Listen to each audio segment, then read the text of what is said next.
सेवकों की कहानी राजपूत सोलंकी की जुबानी। आज देश भर में हर तरफ अयोध्या श्री राम मंदिर निर्माण की ही बातें चल रही है। हर्ष व उल्लास के समय में सनातन हिंदू धर्म के हमारे पूर्वज सदियों से जो ख्वाब देखते रहे, आज अंततः हम 5 अगस्त 2020 को इसकी नींव रखने जा रहे हैं। हम अगर राम मंदिर निर्माण में योगदान की बात करें तो सबसे बड़ा श्रेय जाता है उन वीरकार सेवकों को जिन्होंने बाबरी ढांचा ढाया, साथ ही देश सहित विश्व भर में सनातन धर्म की जीत के साथ रामलला के मंदिर निर्माण की कसमें खाई और इनके उग्र आंदोलनों के आगे सरकार को अपना शीश रामलला के आगे झुकाना ही पड़ा। इसी कड़ी में हम बात करें हर जंग में तैयार रहने वाले इंदौर की, तो सन 1982 में लाखों कार सेवकों के काफिले में शामिल वर्तमान संघ के कर्मठ कार्यकर्ता नरेंद्र सोलंकी जी से बातचीत के दौरान उन्होंने बताया कि वह कैसे हिंदू वीर लक्ष्मण सिंह गोड़ के साथ उस समय भयावह दृश्य के बीच बाबरी को चीरते हुए अयोध्या से इंदौर स्थित अपने घर पहुंचे। आइए जानते हैं उस वक्त की पूरी कहानी उन्हीं की जुबानी। नमस्कार, मैं हूं कृष्णकांत। आज हम बात करने जा रहे हैं सन 1992 से रिलेटेड जो कार सेवक थे, और आज जो 5 अगस्त का दिन है, 5 अगस्त के दिन जो आज बड़ी सी हम लोगों ने उपाधि पाई है। हम लोगों ने आज देखा होगा प्रधानमंत्री नरेंद्र मोदी जी द्वारा हमारे अयोध्या में जो नींव रखी जा रही है श्री राम मंदिर की। श्री राम मंदिर की जीत में कार सेवकों का क्या योगदान था, और बात करें हमारे इंदौर की जो हर क्षेत्र में आगे रहता है, तो कार सेवकों के योगदान में इंदौर का क्या महत्व था। तो आइए हम बात करते हैं 1992 के सन में यहाँ से पहुँचे लाखों कार सेवकों में शामिल नरेंद्र सोलंकी जी से कि क्या हालात थे वहाँ के, क्या दृश्य था और क्या क्या चीज़ें वहाँ पे हुई थी, तब जाके आज हमने ये मुकाम पाया है। नरेंद्र जी, आज हमने जो देखा है कि पूरे देश सहित हमारे शहर के अंदर जो माहौल बना हुआ है, जिस तरह से लोग पटाखे जला रहे हैं, जिस तरह से लोगों ने अपने अपने घर पे अयोध्या से लेके बात करें हम इंदौर तक की, या पूरे देश की भगवा ध्वज लगा रखे हैं। एक खुशी का, दिवाली से भी बहुत बड़ा चढ़ा माहौल। दिवाली तो शाम को लोग मनाते हैं, लेकिन यहाँ सुबह से शाम तक जो माहौल बना हुआ है कि लोग तैयारी कर रहे हैं, दीपक लगा रहे हैं, मतलब दीपक लोगों ने घरों में रख दिए हैं, रंगोलियाँ बना दी। इतने बड़े माहौल में आप क्या कहना चाहेंगे उस वक्त के बारे में, जब यहाँ से आप बता रहे हैं कि आप गए थे कार सेवा के अंदर, और क्या क्या चीज़ें हुई थी, थोड़ा सा आप विस्तृत बताएं हमें। जय श्री राम भाई साहब। सर्वप्रथम तो मैं उन कार सेवकों को जिन्होंने अपना बलिदान दिए हैं उनको नमन करना चाहूँगा कि क्योंकि इस कार सेवा के अंदर अहम भूमिका उन्हीं लोगों की है। हम जीवित लौट के आए, ये हमारा सौभाग्य है, लेकिन जो इस दुनिया से चले गए, जिन्होंने अपना संपूर्ण आहुति दे डाली, तो सर्वप्रथम मैं उनको नमन करता हूं। और ये तो गर्व का दिन हुआ है, और ये शायद हमारी पीढ़ी भी देख ना पाती। आज 450-500 साल से जो विवाद चल रहा था, जो विवाद का निराकरण हुआ है, और आज जिस तरह से इस जो समस्या थी, पूरे वर्ल्ड की पूरी दुनिया इस चीज़ को देख रही थी, और ये मंदिर निर्माण का जो समय तय हुआ है, तो संपूर्ण भारत के लिए गौरव का क्षण है और एक खुशी का माहौल है कि आप स्वयं देख रहे हैं। और मैं तो कहना चाहूँगा कि आप स्वयं भी आतिशबाजी के लिए लेके आए होंगे, आतिशबाजी दीपावली उत्सव, महाउत्सव मनाने के लिए। क्योंकि आज देखा जाए तो आज राम जी को, जो वर्षों से एक तिरपाल के अंदर रह रहे हैं, हम एसी और पक्के मकानों में रह रहे हैं, वो तिरपाल में रह रहे हैं, आज वो अपने घर लौट रहे हैं, और उस घर पे जहाँ उनकी भूमि निर्माण का आज प्रथम चरण है। ऐसे 89 में प्रथम चरण तो पूर्ण हो चुका था जब हम भूमि पूजन कर चुके थे। क्या दृश्य था सर 89 का, थोड़ा बता पाएंगे अभी? 89 में तो मैं चूँकि बहुत छोटा था, सन 90 की बात है। 90 में भी मैं माननीय लक्ष्मण सिंह जी गोड़ के साथ उनके दस्ते में शामिल था, और 1992 उस आंदोलन में भी माननीय लक्ष्मण सिंह जी गोड़, स्वर्गीय लक्ष्मण सिंह जी गोड़ के, चूँकि वो एक कार सेवक के साथ साथ हिंदू नेता भी थे, मैं उनके साथ में, मेरा सौभाग्य है कि मेरे को उनके साथ जाने का मौका मिला। और वो वक्त तो एक अविस्मरणीय पल है कि जब हमने वहाँ पर जाकर इस आंदोलन की भूमिका, चूँकि काफ़ी समय से तैयार थी, और उसमें अपना सहयोग प्रदान करा। जी, तो सर यहाँ से आप जब वहाँ गए थे तो मतलब कितने लोग इंदौर से भी गए थे कार सेवा के लिए, और किस माध्यम से गए थे, बस, ट्रेन, पैदल, किस तरह से वहाँ पहुँचे थे आप? क्या क्या विचारधाराएँ एक दूसरे के मन में पनप रही थी? क्या मन में आप उत्साह लेके गए थे, क्या उमंग, किस नारे के साथ यहाँ से आप वहाँ गए थे? करें तो वो समय बहुत कठिन परिस्थितियों वाला था। वहाँ पर सरकार अंदर आने नहीं दे रही थी, कई किलोमीटर दूर हमें रोक ले जाता था। माननीय लक्ष्मण जी गौड़ के साथ में हमारे रविंद्र सिंह जी गौड़, रवि दादा, जितेंद्र सिंह जी, और चूँकि मैं छोटा था तो बहुत सारे सैकड़ों कार्यकर्ता जिनको मैं पहचान नहीं पाता हूँ, और कम उम्र के युवकों को ट्रेन से उतार लिया जाता था और वहीं से उनको रवाना कर दिया जाता था। 100-150 किलोमीटर हम पैदल चले। कई बार ऐसे पानी के अंदर इतना पानी भरा रहता था जहाँ पर हम अपने सरों पर जो कपड़े के थैले वो लेके चलते थे। बाहर ग्रामीणों जब दिन का समय होता था उसके पहले रात्रि में हमको कंडेल दिखा के एक स्थान पर, उचित स्थान पर हमको बिठा दिया जाता था, और पुराने टाइम पर गाड़ियों के अंदर, टंकी के अंदर एक टंकी में सब्जी और एक टंकी में पूरी आती थी, और वो गन्ने के खेतों में, चूँकि उस साइड में गन्ने के खेत ज़्यादा है तो गन्ने के खेतों में पत्ते काट के बिछा दिए जाते थे। जब दिन भर हम वहाँ पर बैठे रहते तो फिर हमारा एक जैसे अंधकार होता था, फिर हमें चलना होता था, क्योंकि पुलिस से और उस वक्त प्रशासन से छुप छुप के जाना। ये 1990 की बात है। 1992 की बात करें, वही कार सेवा हुई थी, और कार सेवा के अंदर हम उस वक्त भी ट्रेन से गए थे।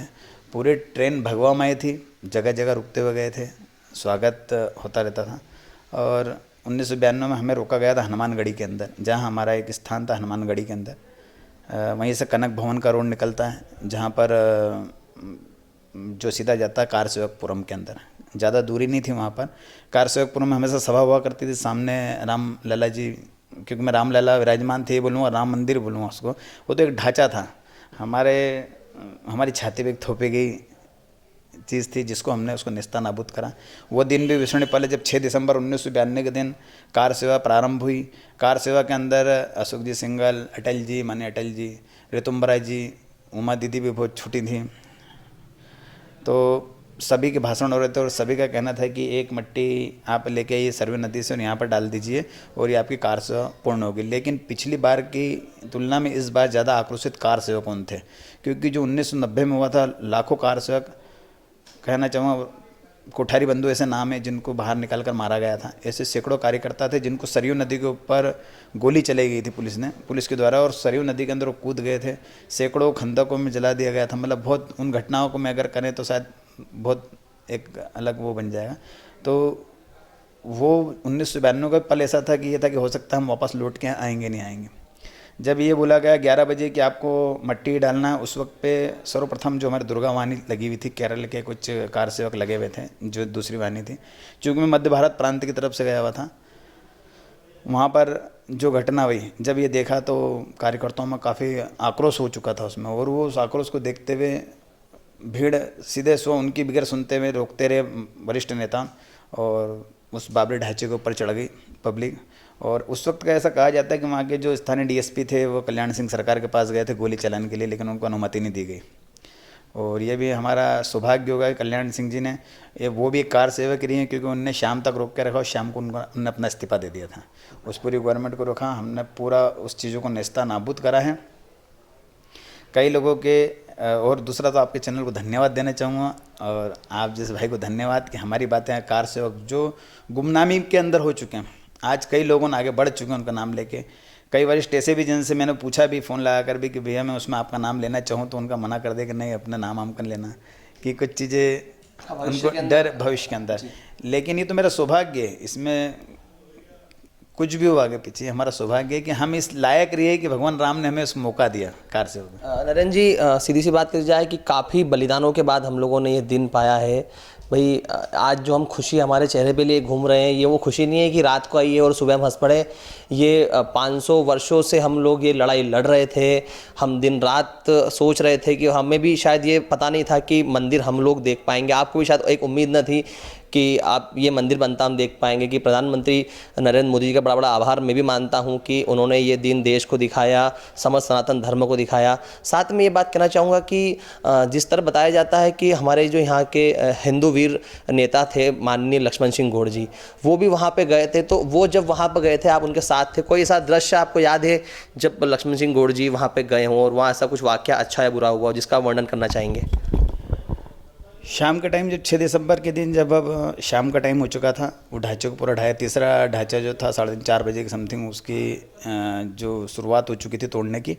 6 बजे के आसपास जब उसको पूरा नेस्ता, एक दीवार बना दी गई थी राम चबूतरे के रूप में, कि राम जी के मंदिर के रूप में, और शाम के वक्त पे सबका लौटना वापस चालू हो गया था, क्योंकि दादा उस वक्त पे कहीं दिखाई नहीं दे रहे थे। और कुछ लोगों में यह था कि वो जो एक बड़ी दीवार थी, उस पे दीवार पे लखन दादा थे, और वो दीवार भरभरा के गिरी तो दादा उसमें दब चुके हैं। तो मन में बड़ी पीड़ा थी, वहाँ से निकलना भी था। हम वापस हमारी जगह हनुमानगढ़ी आ गए। हनुमानगढ़ी में जब हम लोग बैठे, दादा का रास्ता देख रहे थे, उस वक्त का पल में भूल नहीं सकता है कि दादा आए थे और पूरे धूल के अंदर सने हुए थे। उनने बोला आप अपनी सब तैयारी करो, हमें आज रात ही निकलना है, क्योंकि उसके बाद हम निकल नहीं पाएंगे।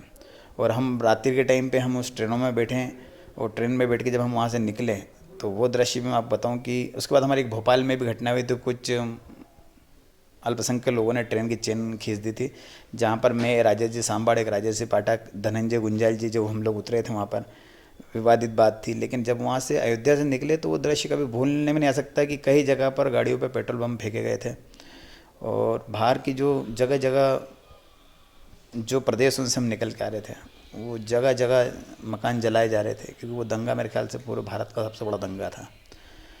और दंगाइयों ने, किसी को नहीं देख रहे थे, कार सेवकों की ट्रेनों पे पथराव और आगजनी घटनाएं। उस वक्त में मन में एक विचार था कि अब हम वापस हमारा घर नहीं देख पाएंगे।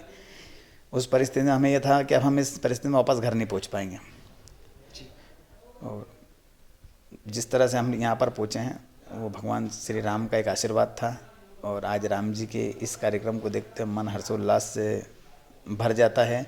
माननीय मोदी जी को धन्यवाद देना चाहेंगे कि उनके कार्यकाल में और शायद उन्हीं के प्रयासों से आज इस राम मंदिर का निर्माण हो रहा है। और संपूर्ण भारत की जनता को, सनातन धर्म प्रेमियों को, आपके चैनल को धन्यवाद देना चाहूँगा कि हमारी बातें उन्हें आम जनता तक पहुँची हैं।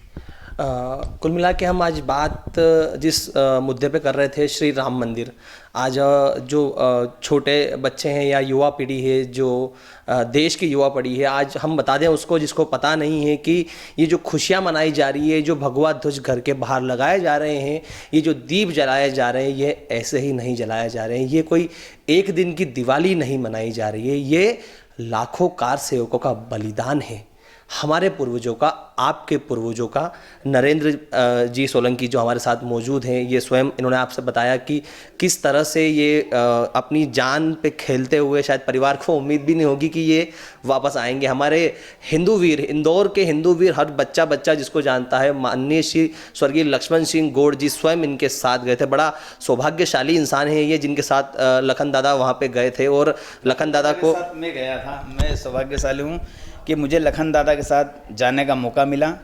उनका साथ जो सानिध्य उनका जो मुझे मिला है, उस चीज़ को मैं कभी नहीं भूल सकता।